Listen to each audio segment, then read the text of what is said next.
Louange à Allah, Seigneur de l'univers. Paix et bénédiction sur la plus belle des créatures, le prophète Mohammed sallallahu alayhi wa sallam, sa famille, ses compagnons et ceux l'ayant suivi jusqu'au jour de la rétribution. Frères et sœurs dans la Iman, c'est un réel plaisir de vous retrouver encore ce vendredi dans le cadre de votre programme hebdomadaire, La Voix de l'Islam, diffusé tous les vendredis lorsqu'il est 21h sur les antennes de DBS Télévision, bien sûr. Dans un hadith rapporté par Abu Huraira, l'islam a identifié la relation des enfants avec leur maman comme étant la meilleure preuve de la vraie valeur de la femme dans la constitution musulmane. Donc il est dit, la mère est un trésor que le prophète Mohammed sallallahu alayhi wa sallam a ordonné de chérir. Quelle est véritablement la place de la maman en islam? Quels sont les mots, les propos qu'on doit utiliser pour s'adresser à nos mamans? Il est là ce soir pour répondre à toutes ces interrogations. Lui, c'est Imam Mohamedou Ladan Aladi. On prend la transition pour le recevoir. On se retrouve juste après.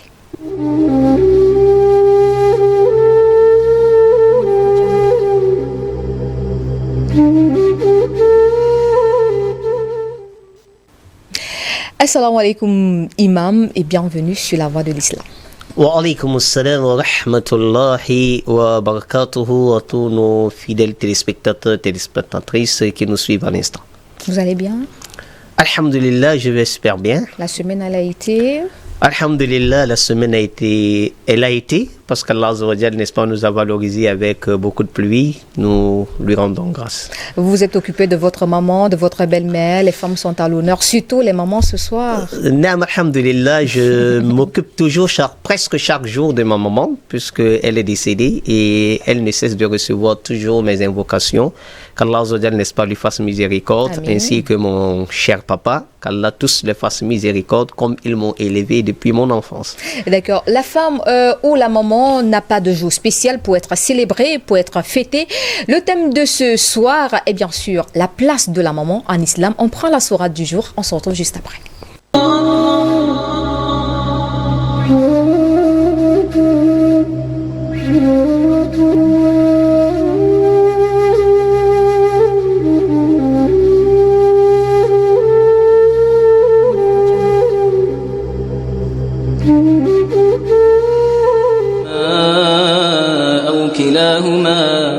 فلا تقل لهما أف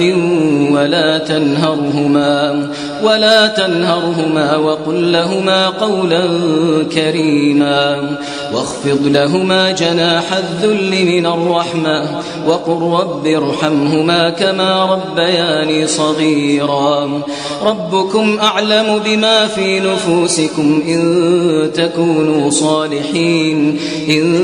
تكونوا صالحين فإنه كان للأوابين غفورا وآت ذا القربى حقه والمسكين وابن السبيل ولا تبذر تبذيرا إن المبذرين كانوا إخوان الشياطين وكان الشيطان لربه كفورا وإما تعرضن عنهم ابتغاء رحمة من ربك ترجوها فقل لهم قولا ميسورا ولا تجعل يدك مغلولة إلى عنقك ولا تبسطها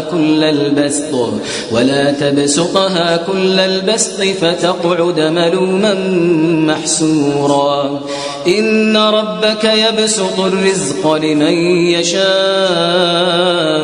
ويقدر إنه كان بعباده خبيرا بصيرا ولا تقتلوا أولادكم خشية إملاق نحن نرزقهم وإياكم إن قتلهم كان خطأ كبيرا ولا تقربوا الزنا إنه كان فاحشة وساء سبيلا ولا تقتلوا النفس التي حرم الله إلا بالحق ومن قتل مظلوما فقد جعلنا لوليه سلطانا فلا يسرف في القتل إنه كان منصورا.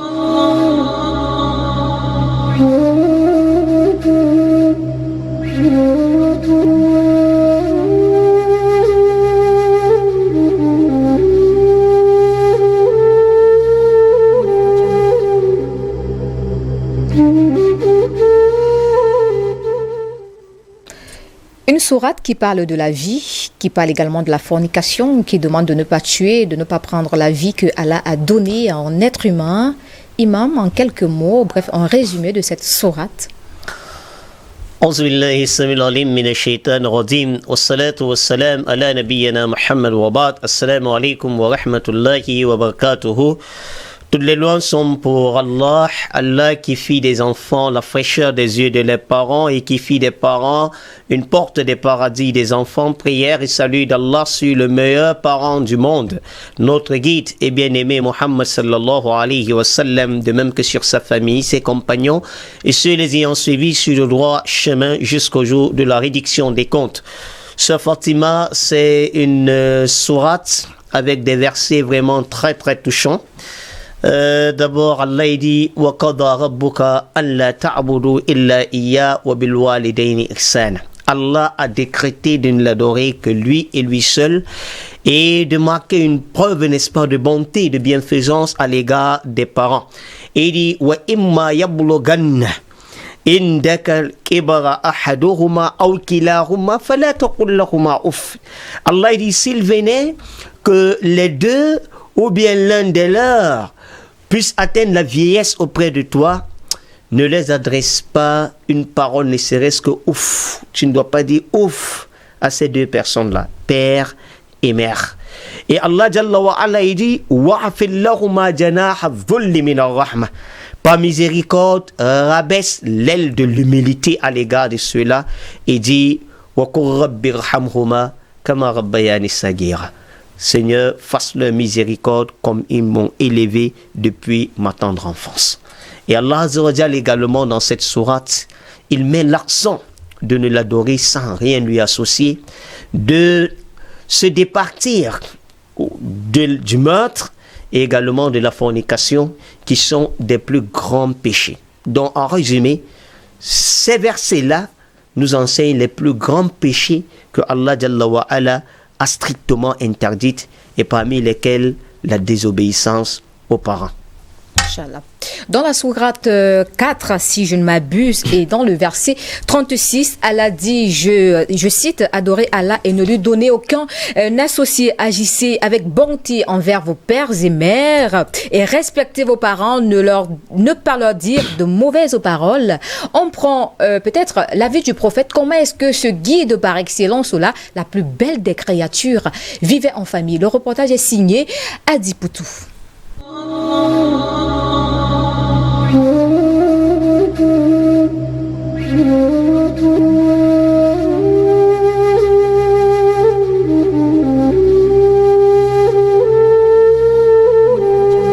Assalamu alaikum wa rahmatullahi wa barakatuh.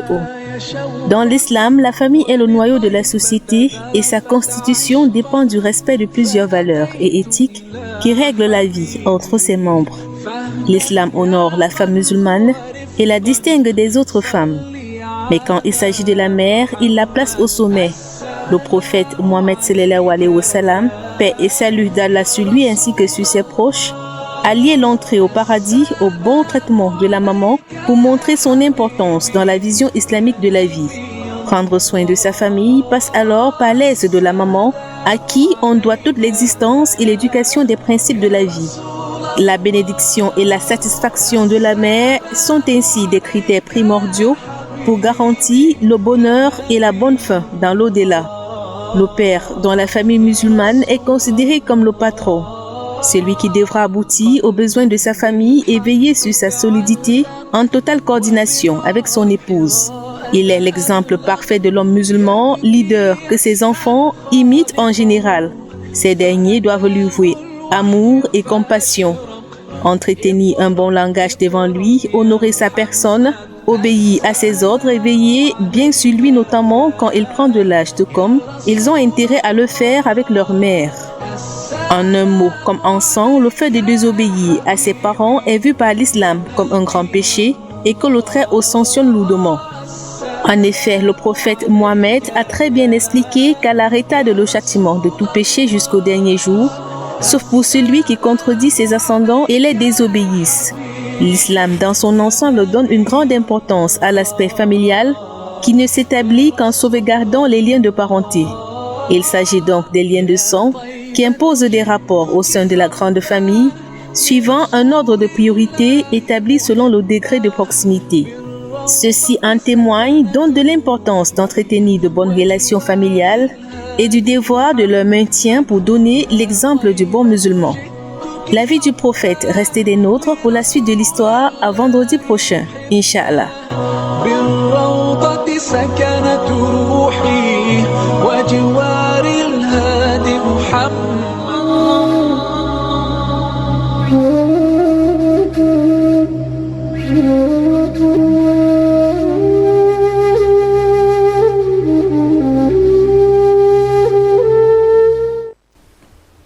Ça fait chaud de revoir ces images du grand pèlerinage qui a bien su été annulé par, je pense, le ministère de l'administration territoriale pour le Cameroun en raison de la pandémie de Covid-19. On reviendra certainement pour en parler en notre jour, notre vendredi sur ce plateau. Mais avant cela, nous allons rentrer dans le vif du sujet qui est bien sûr la place de la maman en islam, imam. Quelle est véritablement la place qu'occupe une maman en islam?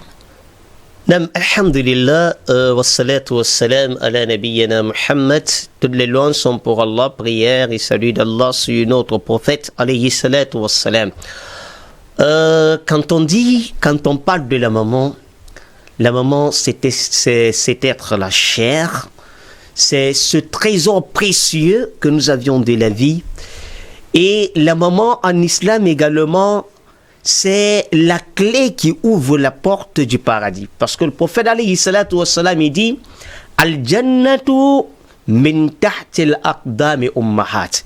Il dit le paradis est sous les pieds de nos parents et notamment, n'est-ce pas, la mère. Et voilà pourquoi Allah Jalla wa Ala, comme nous venons de le préciter dans les versets au début de nos propos, Allah a décrété de n'adorer que lui et d'être obéissant envers les parents. Voilà pourquoi Abdullah ibn Abbas radiyallahu anhu, il dit qu'il y a 3 versets que Allah Azza wa Jal a fait descendre dans le Coran, auxquels ces versets vont de pair, l'un ne délaisse pas l'autre, parce que le délaissement de l'un entraîne la perte de tous les deux.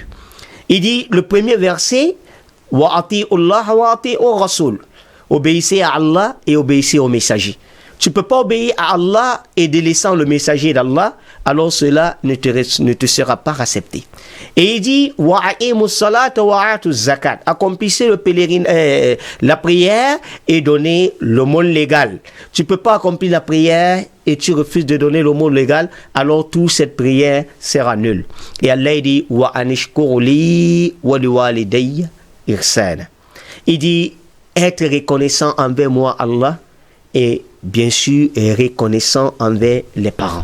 Voilà pourquoi après l'obéissance à Allah Jalla wa Ala et l'obéissance à son prophète Muhammad sallallahu alayhi wa sallam, la personne qui vient en 3e position, ce sont des parents. Et parmi ces parents, il y a une autre priorité qui est quoi? La mère. Parce qu'un compagnon est venu voir le prophète alayhi salatu wa sallam.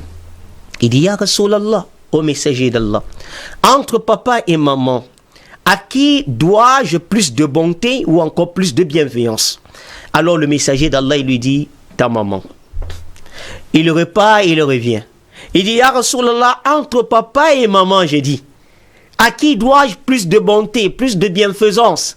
Le messager d'Allah lui dit, ta maman. Il va, quelques heures après, il revient. J'ai dit, Ya Rasulallah, entre le père et la mère, à qui dois-je, n'est-ce pas, bonté? Le prophète lui dit, ta maman. Il repart à la 4e fois, le père dit, ton papa, puis maintenant, les proches. Donc nous voyons la place prépondérante, hégémoniale que cette dame est là en islam, la mère. Pourquoi? Parce que c'est elle qui t'a porté, comme Allah dit, hamalathu ummuhu wahnan ala wahnin wa fisaluhu fi amayn. Allah dit, elle lui a porté peine sur peine lorsqu'elle était enceinte de toi. Et elle t'a donné les seins 2 années durant. Aujourd'hui, c'est sur cette dernière que tu urines, que tu pisses. Mais regardons la place de cette maman. Je n'ai jamais vu une mère du monde qui, lorsque le bébé a uriné sur elle, elle a pris soit son pain pour fermer les narines parce que les odeurs sentent ou bien parce que c'est nauséabond. Jamais.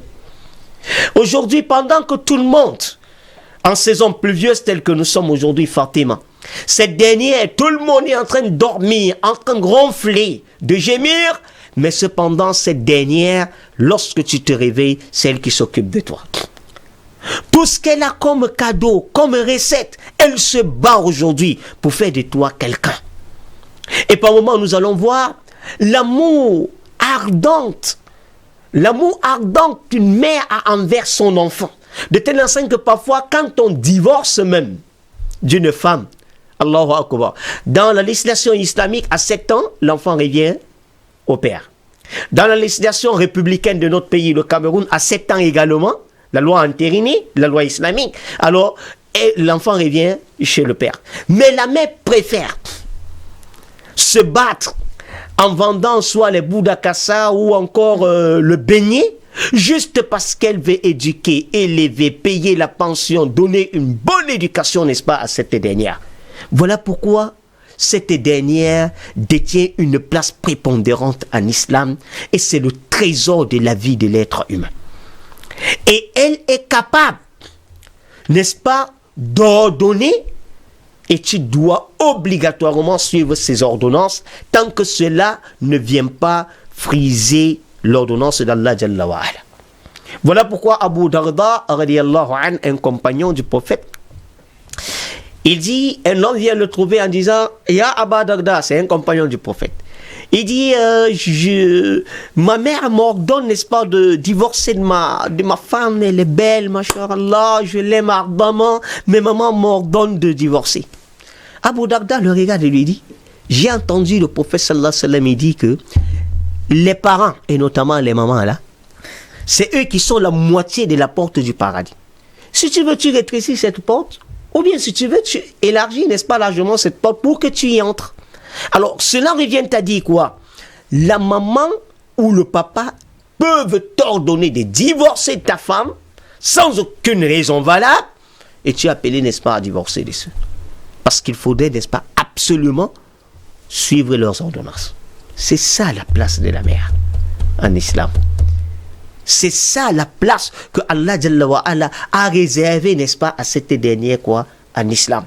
Et voilà pourquoi le prophète alayhi salatu wassalam, pour montrer même la place des parents. Un compagnon, il avait son papa. Et chaque temps, son papa venait, n'est-ce pas, lui demander, puisqu'il travaillait, il avait un peu de l'argent. Il vient, il dit, mon fils, je veux telle somme d'argent. Le compagnon, son fils lui donne. Et le papa apporte ses amis, il dit, je veux telle somme d'argent, on le lui donne. Ça l'énervait, il est allé voir le prophète sallallahu alayhi wa sallam, il dit, Ya Rasulallah, mon papa me dérange chaque jour avec l'argent, moi je préfère lui mettre un salaire à la fin du mois pour qu'il ne vienne pas me déranger. Tu sais ce que le prophète lui a dit? Le prophète lui dit, Anta wa maluka li ahibika. Toi et tout ton arsenal d'argent est la propriété personnelle de ton père. Et pour ne pas dire encore qui? De ta maman. Voilà pourquoi en islam, lorsqu'il y a même dette, l'enfant contracte une dette entre lui et son papa. Si c'est le père qui a pris la dette de l'enfant, ou bien l'enfant qui a pris les dettes de ses parents, et notamment de sa mère, alors si maman demande, n'est-ce pas, la dette, tu dois rembourser forcément. Mais si c'est la maman qui a pris prêté ton argent et que tu demandes, elle dit qu'elle ne rembourse pas, les dettes là, n'est-ce pas, tombent dans l'eau. C'est ce que l'islam, n'est-ce pas, nous a prévu. Il y a des moments qui sont très heureuses en écoutant cette phrase à la maison. Bien sûr que oui. Elles vont s'en vanter de toute façon. Parce qu'on ne peut pas payer ne serait-ce les 1 centime de ce que ces mamans nous ont fait.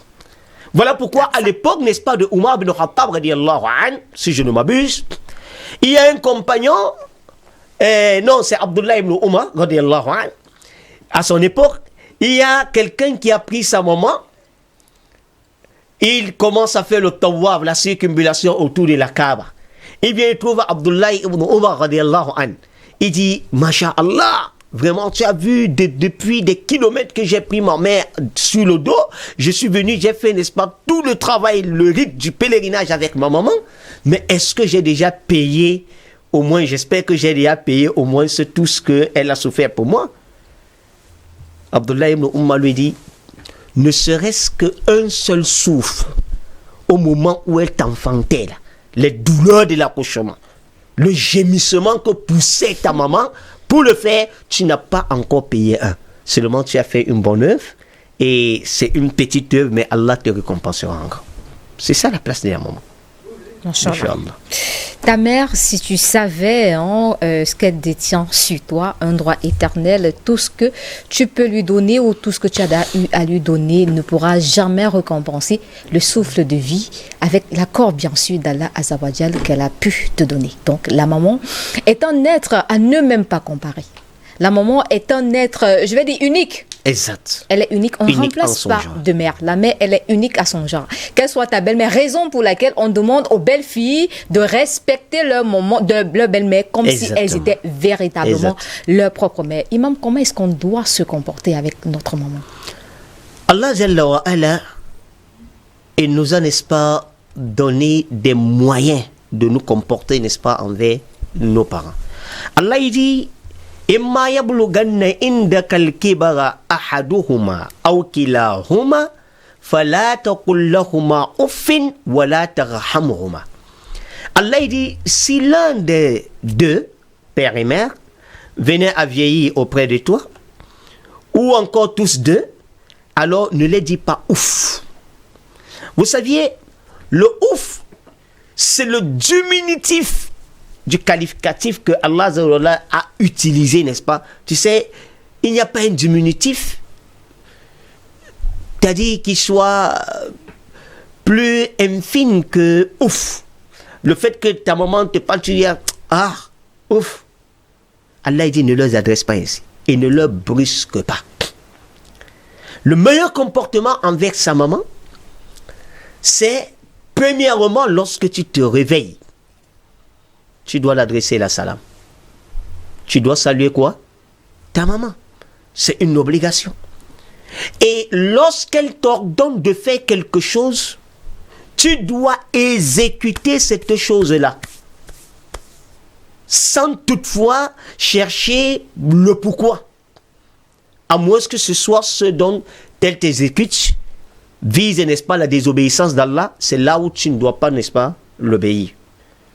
Allah dit wa in jahadaka ala an tushrik ma laysa laka bihi ilmu fala tuti'huma. S'il venait, n'est-ce pas, à te forcer à donner des associés à Allah Jalla wa Ala, ceux dont tu n'as aucune science là-dessus, voilà là où Allah dit ne les obéis pas. Et en quelque sorte, tu dois être bienfaisant envers tes parents. La bienfaisance, c'est quoi? Travailler pour tes parents, laver les habits de ta maman, balayer le sol, n'est-ce pas, de ta maman, puiser de l'eau, n'est-ce pas, à ta maman, quel que soit, n'est-ce pas, ton âge, même si tu as la barbe blanche, tu te dois, n'est-ce pas, de le faire. Parce qu'elle en a fait également pour toi. Et si Allah, n'est-ce pas, t'a donné des moyens, amène ton parent, ta maman au pèlerinage. Le plus beau cadeau. Le plus beau cadeau d'ailleurs. Achète-lui, n'est-ce pas, des meilleurs vêtements. Traite-la de façon convenable. Ne donne pas de l'ascendance ou de la priorité à ta femme au détriment de ta mère.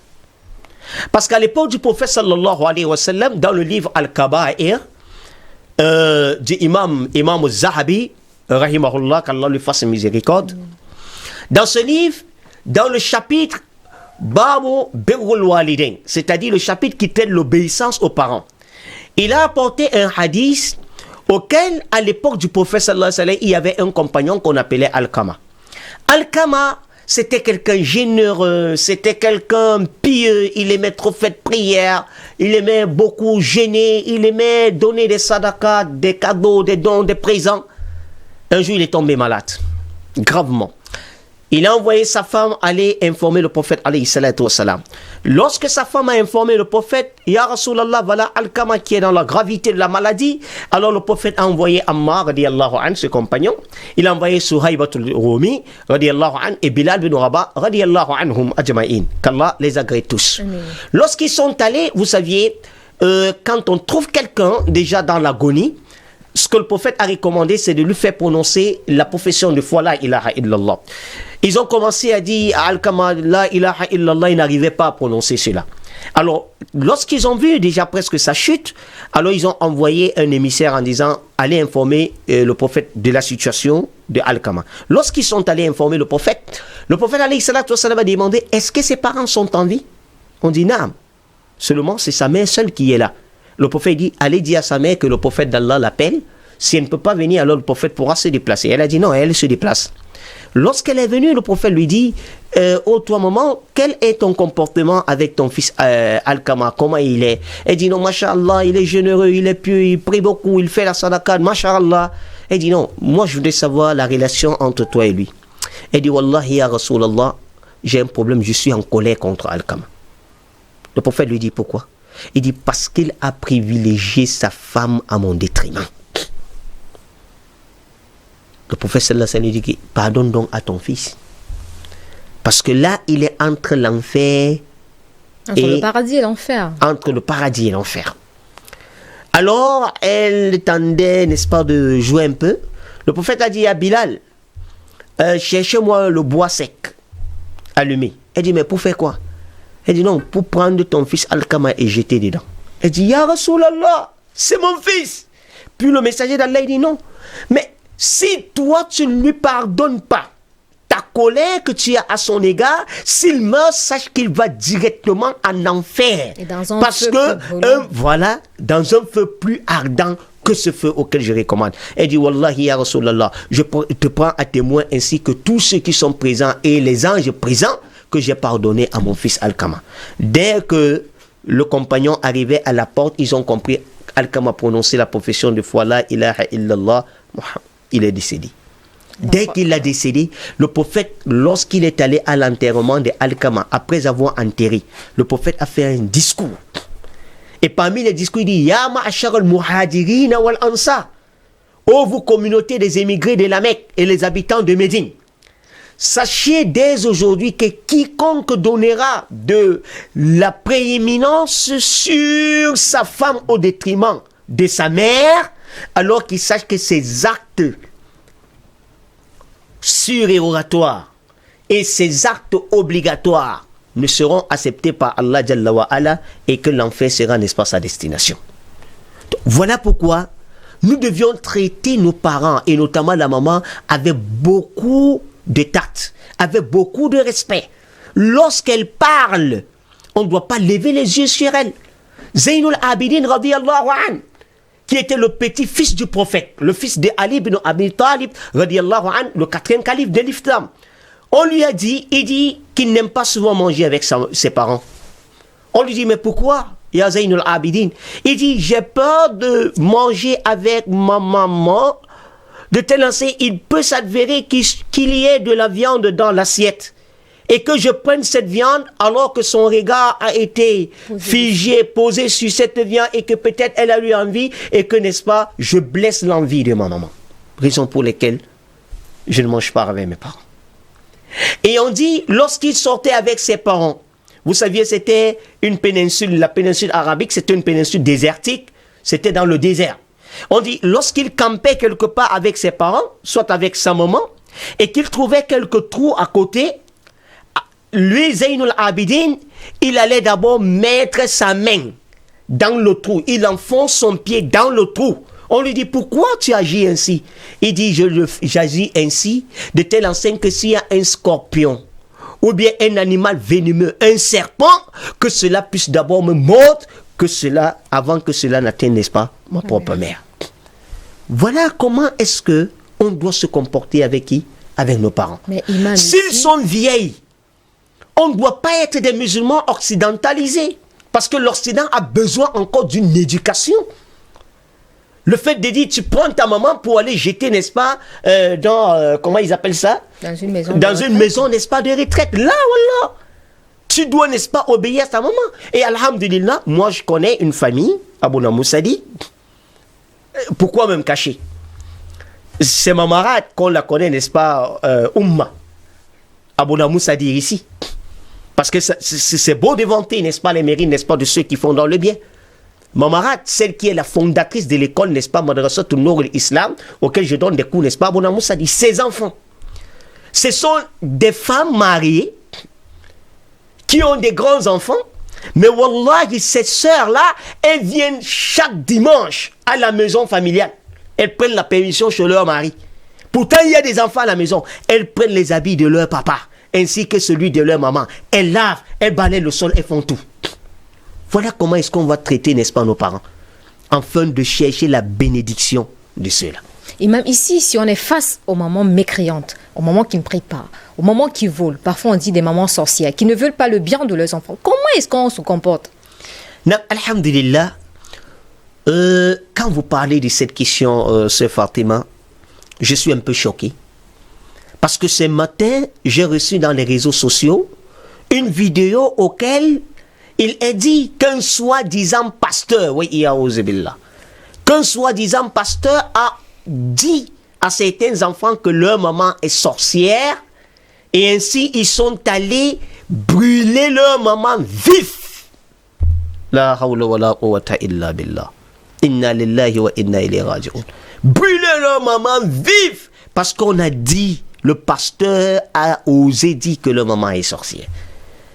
Que ta maman soit sorcière, qu'elle soit vampire, qu'elle soit sectariste, qu'elle soit mécréante, l'islam ne t'ordonne pas de désobéir à cette dernière.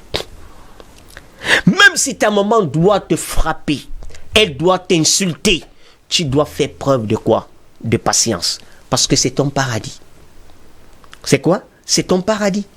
Qu'elle soit mécréante ou non. Parce qu'il y a une des épouses du prophète sallallahu alayhi wa sallam auquel sa maman lui a rendu visite. Et cette maman est venue s'asseoir sur le lit de sa fille. Alors elle s'est énervée, elle s'est effarouchée. Elle est allée voir le prophète alayhi salatu wa sallam en disant, voilà ma maman, elle est non musulmane, elle est mécréante, voilà. Le prophète a lui dit, attention, c'est ta mère. Tu lui dois, n'est-ce pas, bonté. Tu dois la traiter, n'est-ce pas, de façon convenable. Voilà pourquoi nous interpellons, et notamment les nouveaux convertis et les nouvelles converties, que l'islam demande, n'est-ce pas, de traiter de façon convenable tes parents et notamment ta maman, qu'elle soit musulmane ou non, qu'elle soit mécréante ou chrétienne ou juive ou n'importe quelle confession religieuse, qu'elle soit sorcière ou non, tu dois la traiter, n'est-ce pas, de façon convenable. Ça, c'est une ordonnance divine. Et regardons, pourquoi je le dis. Fidèles téléspectateurs, écoutez bien, et notamment des musulmans, ce récit. C'était à l'époque de Moussa, alayhi salam, Moïse, que la paix d'Allah soit sur lui. Et Moïse a fait l'époque avec, n'est-ce pas, son grand ennemi qui était Pharaon.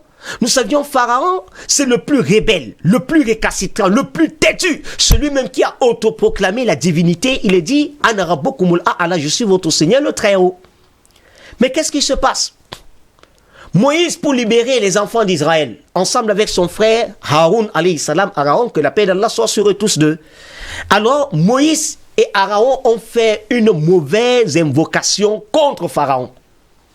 Ils ont dit, Rabbana, innaka atayta fir'auna wa mala'ahu zinatan wa amwalan fil hayati dunya. Ô Seigneur, Allah, tu as donné certes à Pharaon, ainsi qu'à tous ses adeptes, ses notables, les parures et l'argent de ce bas monde. Ô Seigneur, ils sont en train de détruire, n'est-ce pas, ton peuple.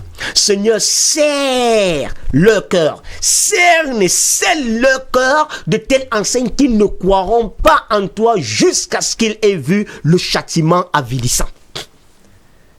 Pendant que Moïse, un prophète d'Allah, qui fait partie des Ulul Azm, les saints illustres prophètes, il invoquait Allah, son frère Aaron, le prophète Haroun, il disait Amin. Et vous saviez, sœur, il n'y a pas une invocation auquel Allah accepte rapidement comme l'invocation de qui? D'un prophète, et encore plus un prophète messager, comme Moïse. Mais vous saviez, il a invoqué contre Pharaon. Les savants ils disent que c'est après 40 ans. C'est après 40 ans que Allah a exaucé l'invocation de son prophète et messager Moïse. Tu sais pourquoi?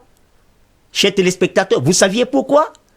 On dit la seule raison pour laquelle Allah a exaucé les invocations de Moïse et de Aaron après 40 ans, c'est parce que Pharaon, malgré qu'il soit le plus rebelle, le plus récalcitrant, sa maman qui était mécréante, il était obéissant envers sa propre mère.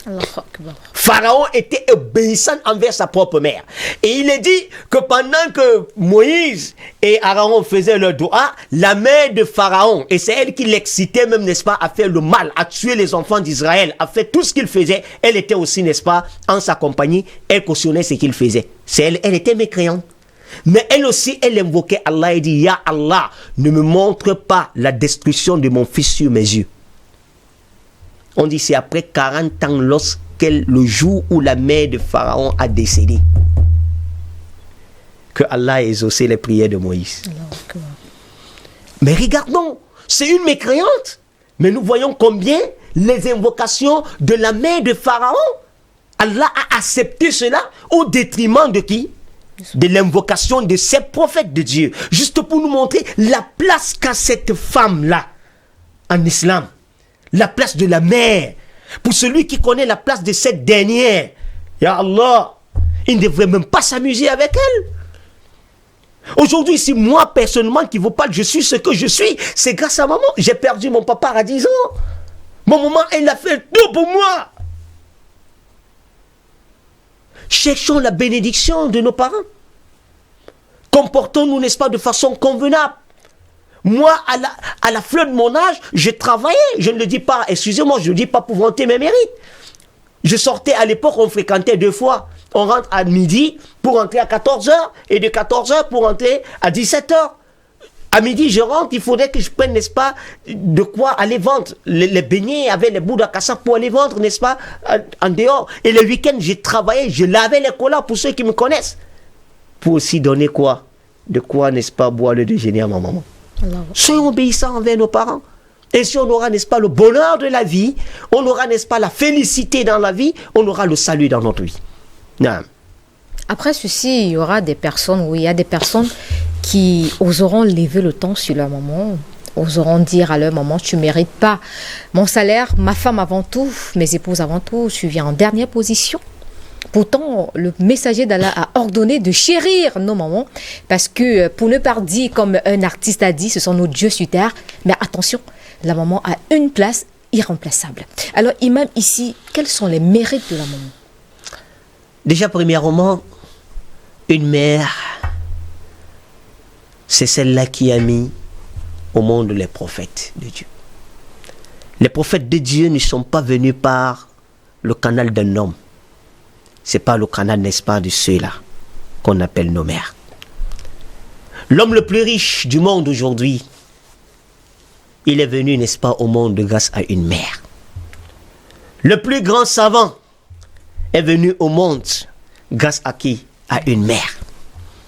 Donc la maman, c'est elle qui est, n'est-ce pas, le trésor, c'est-à-dire cet être sacré de notre vie.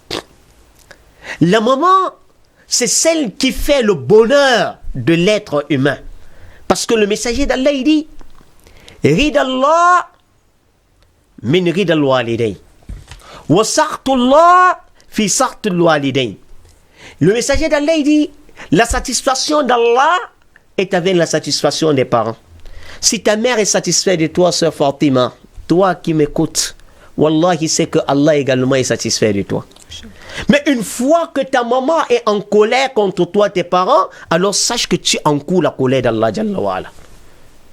Parce que malgré toutes tes prières, tu vas faire les prières quotidiennes, Masha'Allah, peut-être le plus grand savant, le plus grand pieux, tu fais le pèlerinage, tu donnes la zakat, tu obéis aux voisins, tu obéis à tous. Une fois que tu as des problèmes avec tes parents et plus particulièrement ta maman, alors sache que Haba Mansoura, c'est comme, n'est-ce pas, la poussière éparpillée. Allah n'acceptera aucune de tes bonnes œuvres, fût-il surérogatoire ou obligatoire. Et voilà pourquoi, quand on parle des mérites de la maman, le prophète sallallahu alayhi wa sallam, il dit qu'il y a 3 catégories de personnes dont les invocations ne sont point rejetées par Allah et il n'y a pas de doute là-dessus. Parmi ces 3 catégories de personnes, il dit la mère. Parce que lorsque ta maman, elle lève la main, Wallahi, Allah accepte. À l'immédiat. Voilà pourquoi à l'époque de Moussa, alayhi salam, Moïse, que la paix d'Allah soit sur lui. Un jour, Moïse était là, il fait ses invocations, il dit, Ya Allah, montre-moi qui sera mon voisin au paradis. Le messager d'Allah, il dit, reste. Allah, autant pour moi. Allah, il dit, oh mon prophète Moussa, alayhi salam, Moïse, reste sur place. La première personne qui passera devant toi sera ton voisin au paradis. Moïse, après quelques instants, il vit un jeune garçon passer avec un petit sachet noir. Moussa alayhi salam se mit, n'est-ce pas, à suivre ce jeune garçon. Il vit que ce jeune garçon arriva dans une petite cabane, un boucarou. Il a sorti une vieille maman avec le bâton, à peine elle marchait. Il n'y avait même pas les dents. Il a mis sous l'ombre, n'est-ce pas, dehors, qu'elle essaye de goûter, n'est-ce pas, le bon vent d'Allah, Jalla wa ala. Il a sorti de la nourriture, il nourrissait cette vieille maman. Le prophète Moussa alayhi salam était à distance, il regardait tout le scénario.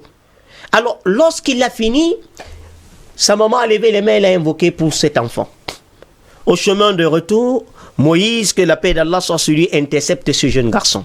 Il lui dit, dis-moi, jeune homme, qui c'est pour toi cette vieille maman-là?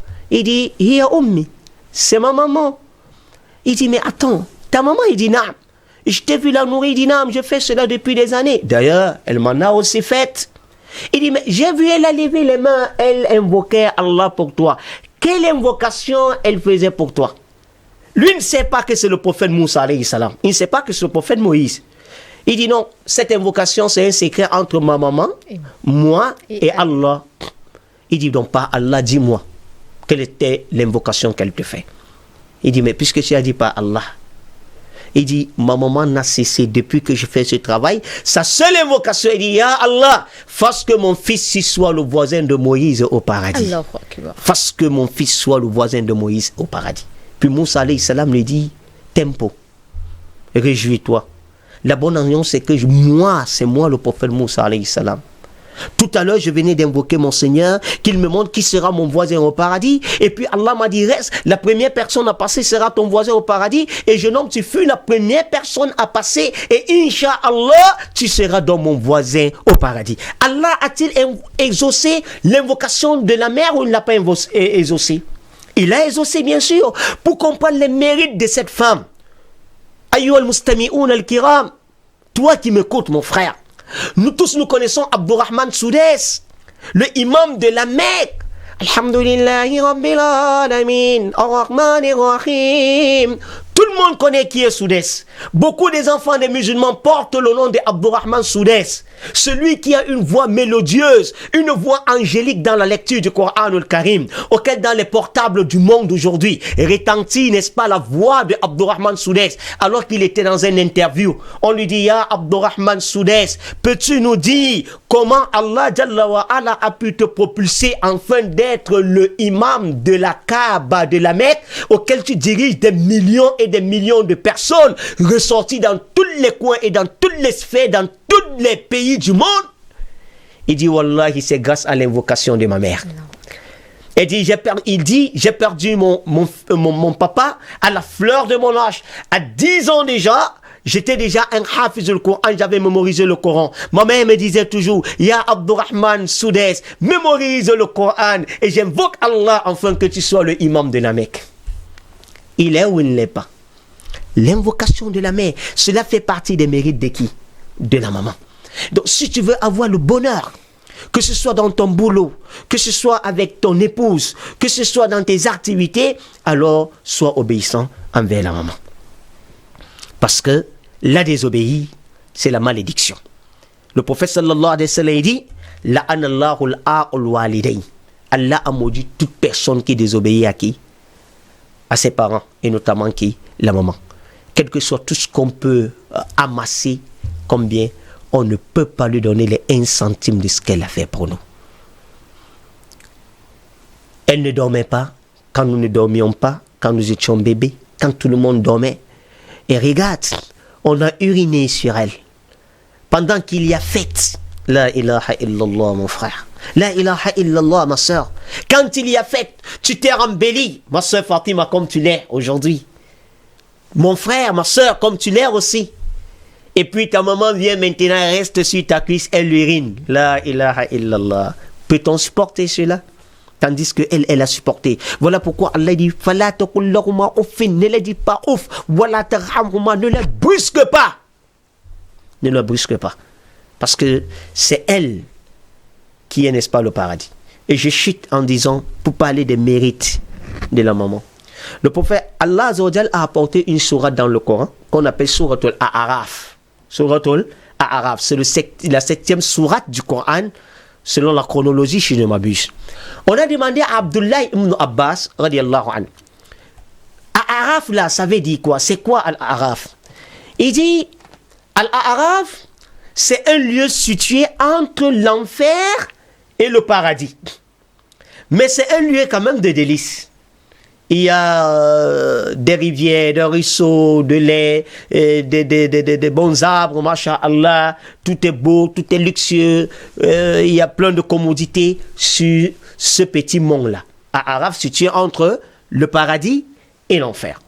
Et il dit, sur Araf, parce que Allah dit dans le Coran que sur cette montagne de Araf, fihi rijalun, il y a, n'est-ce pas, certains hommes, certaines personnes là-dedans. Il dit, mais qui sont ceux qui seront sur Araf? Il dit, c'est des gens qui seront ni en enfer, ni au paradis. Et pour quelle raison? Il dit, ce sont des gens qui sont sortis sur la djihad, sur le chantier d'Allah. Ils sont sortis pour aller combattre, pour mourir en martyr sur le chantier d'Allah. Ils sont donc morts en martyr. Vous saviez, il n'y a pas une mort plus loyable et plus honorable que cela. C'est un peu comme nos militaires qui meurent, n'est-ce pas, sur le champ de combat. Ils meurent patriotes. Alors, mais, Ibn Abbas, il dit, ce qui les a refusé d'aller au paradis, c'est parce qu'ils sont sortis de la djihad sans demander la permission de leurs parents. Donc, le refus de demander l'absence de la permission de leurs parents pour aller faire la djihad de qui? Sur le chantier d'Allah. C'est ça qui les a empêchés d'entrer en enfer. Et la djihad sur le chantier d'Allah, autant pour moi, c'est ça qui les a empêchés d'entrer au paradis. Et la djihad sur le chantier d'Allah, c'est ça qui les empêche d'entrer au paradis. Voilà pourquoi le prophète allait aller dans une expédition, dans une djihad. Un jeune homme est venu et dit, Ya Rasulallah, qu'on m'inscrive également parmi les combattants. Je vais aller mourir sur le chantier d'Allah, mourir en martyr. Le prophète alayhi salatu wassalam dit, est-ce que tes parents sont encore là, vivants? Il dit, non. Oui, mes parents sont vivants, et notamment ma maman. Il dit, va donc auprès de tes parents. Sois bienfaisant, fais de la bonté envers tes parents. Là se trouve ton paradis. Voilà les mérites de la mère. Qu'Allah nous facilite. Amin. Je ne sais pas si vous, à la maison, vous avez toujours le courage de continuer de faire ce que vous êtes en train de faire. Parce que moi, ici, personnellement, en studio, j'ai plus la force. J'ai tout simplement envie de quitter ce studio, aller rencontrer ma mère et lui dire combien je tiens à elle, combien je l'aime. Et me racheter pour toutes ces choses que je n'ai pas pu lui offrir. Et faire avec ma mère. Parce qu'après tout ceci, après cette émission de ce soir, je suis sûre que beaucoup de choses vont changer dans ma vie, dans vos vies également à la maison. Il y a de quoi, sœur Fatima. Parce que quand je vois un hadith du prophète, il dit Kullu zunub yu'akhirahu Allahu ma sha'a ila yawm al-qiyamah illa uququl walidayn. Le messager d'Allah dit tout péché que nous accomplissons dans cette vie-là, Allah retarde la sentence jusqu'au jour du jugement dernier. Et s'il le veut. Il dit à l'exception de quoi? La désobéissance envers les parents. Allah ne retarde pas la sentence de frapper dur de châtier celui-là qui a désobéi aux parents et notamment à la mère.